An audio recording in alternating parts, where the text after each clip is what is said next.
Good morning और सुप्रभातम प्यारे विद्यार्थियों। एमडी स्कूल रावत सर की ऑनलाइन क्लासेस में आपका स्वागत है। आज हम कक्षा 10 में सामाजिक विज्ञान विषय का अध्याय नंबर 10 में खनिज टॉपिक का विस्तृत से अध्ययन करेंगे। तो बात करते हैं सबसे पहले खनिज की। खनिज क्या होते हैं? यानी ऐसे पदार्थ जिनको भूमि से खनन क्रिया के द्वारा निकाला जाता है और जिनमें भौतिक व रासायनिक गुण जो है वो विद्यमान रहते हैं, उन्हें क्या कहा जाता है? खनिज। तो मुख्य रूप से खनिज के प्रकारों की अगर बात करते हैं तो मुख्य रूप से खनिज के 3 प्रकार माने जाते हैं: धात्विक खनिज, अधात्विक खनिज और ऊर्जा खनिज। धात्विक खनिज यानी ऐसे खनिज जिसमें धातु का अंश पाया जाता है वे धात्विक खनिज कहलाते हैं, और ऐसे खनिज जिसमें धातु का अंश नहीं पाया जाता वे अधात्विक खनिज कहलाते हैं। और ऐसे खनिज जो ऊष्मा एवं ऊर्जा प्रदान करते हैं उन्हें क्या कहा जाता है? ऊर्जा खनिज कहा जाता है। तो सबसे पहले अपने बात करेंगे धात्विक खनिज की, यानी ऐसे खनिज जिनमें धातु का अंश जो है वो पाया जाता है उन्हें क्या कहा जाता है? धात्विक खनिज कहते हैं। और धात्विक खनिज को मुख्य रूप से 2 भागों में विभाजित करते हैं या 2 भागों में विभाजित किया जाता है। सबसे पहला भाग होता है लौह धातु प्रधान और दूसरा भाग जो होता है वो होता है अलोह धातु प्रधान। लौह धातु प्रधान किसे कहा जाता है? यानी ऐसे धात्विक खनिज जिसमें लोहांश की मात्रा पाई जाती है, या यूं कह सकते हो जो लोहे के समान गुण रखते हैं, जो लोहे के समान गुण रखते हैं उन्हें लौह धातु प्रधान धात्विक खनिज जो है वो कहा जाता है। तो बात करते हैं भारत की। तो भारत में लौह, अब इसमें देखिए कौन कौन से आते हैं। सबसे पहले मैं आपको बताता हूं। एक तो आता है लौह ऐशक, क्रोमाइट, पाइराइट, टंगस्टन, कोबाल्ट, निकल। ये मुख्य जो है वो खनिज पदार्थ इस लौह धातु प्रधान के अंतर्गत आते हैं। तो सबसे पहले अपने बात करते हैं लौह ऐशक की। तो लौह ऐशक के भारत के अंदर कितने प्रकार पाए जाते हैं? मैग्नेटाइट, हेमेटाइट, लिमोनाइट, लेटेराइट और सिडेराइट। यानी इतने प्रकार के भारत में लौह ऐशक के जो खनिज है वो पाए जाते हैं। और ध्यान रहे, भारत में लौह ऐशक के सर्वाधिक भंडार जो है वो किस राज्य में पाए जाते हैं? उड़ीसा राज्य में पाए जाते हैं। और लौह ऐशक की एशिया की सबसे बड़ी खान जो है वो कहां स्थित है? वो है बेलाडीला की खान, जो दंतेवाड़ा छत्तीसगढ़ के अंदर पड़ती है। दंतेवाड़ा नामक क्षेत्र जो है वो कहां पड़ता है? छत्तीसगढ़ में। और खान का नाम है बेलाडीला की खान।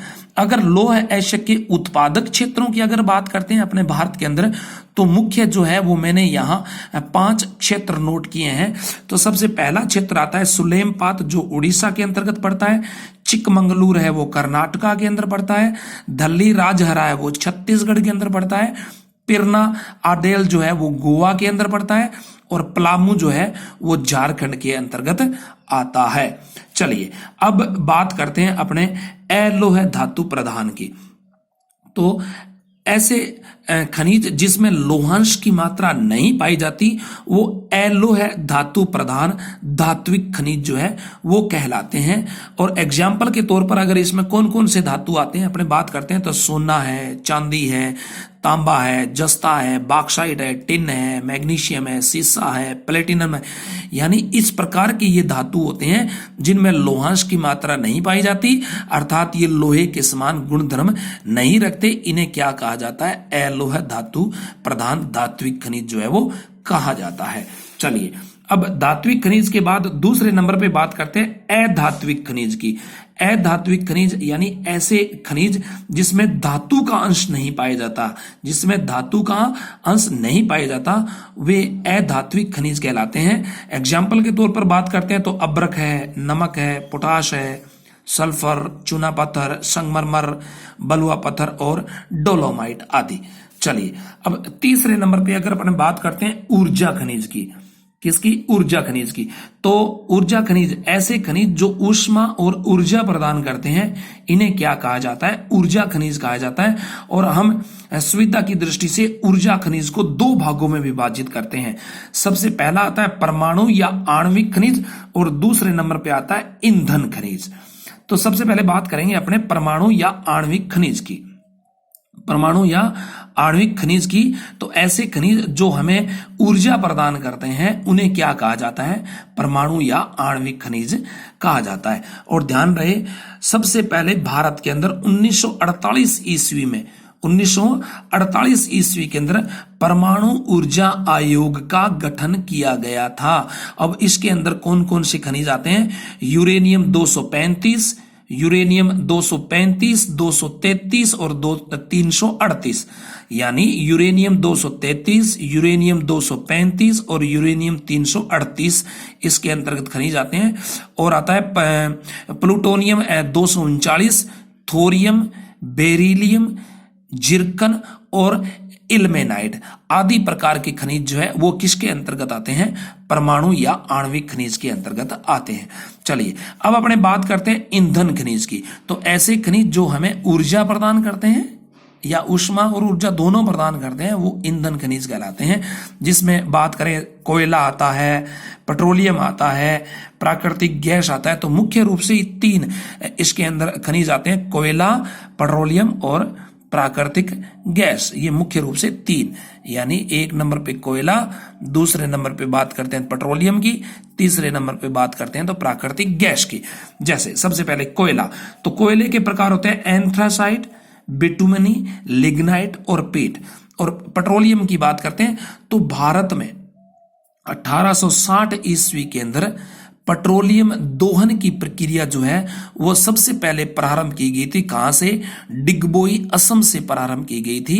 पेट्रोलियम के दोहन की प्रक्रिया जो है वो कहां से प्रारंभ की गई थी? डिगबोई यानी असम से प्रारंभ की गई थी। पेट्रोलियम के शोधन का कारखाना जो है वो कहां खोला? यहां खोला गया था। इसमें जैसे डीजल है, पेट्रोल है, ये सब पेट्रोलियम के अंतर्गत आते हैं। तीसरे नंबर पर अगर अपने बात करते हैं प्राकृतिक गैस की, तो प्राकृतिक गैस में एलपीजी है, सीएनजी है, ये सभी गैसें इसके अंतर्गत आती है। और इसमें ओएनजीसी, ध्यान रहे, ओएनजीसी यानी oil and natural gas corporation यानी तेल एवं प्राकृतिक गैस आयोग की स्थापना है। वो कहां प्रारंभ की गई थी? कब प्रारंभ की गई थी? 1956 के अंदर प्रारंभ की गई थी। ठीक है ना? तो ध्यान रहे, हिंदी में जिस तरह से अगर अपने कह सकते हैं कि ओएनजीसी की फुल फॉर्म है तेल एवं प्राकृतिक गैस आयोग, जिसकी स्थापना 1956 में की गई थी। और ध्यान रहे, भारत में खनिज तेल के अन्वेषण एवं दोहन की हेतु मतलब क्या है कि इस तेल एवं प्राकृतिक गैस आयोग की स्थापना की गई थी। किस लिए?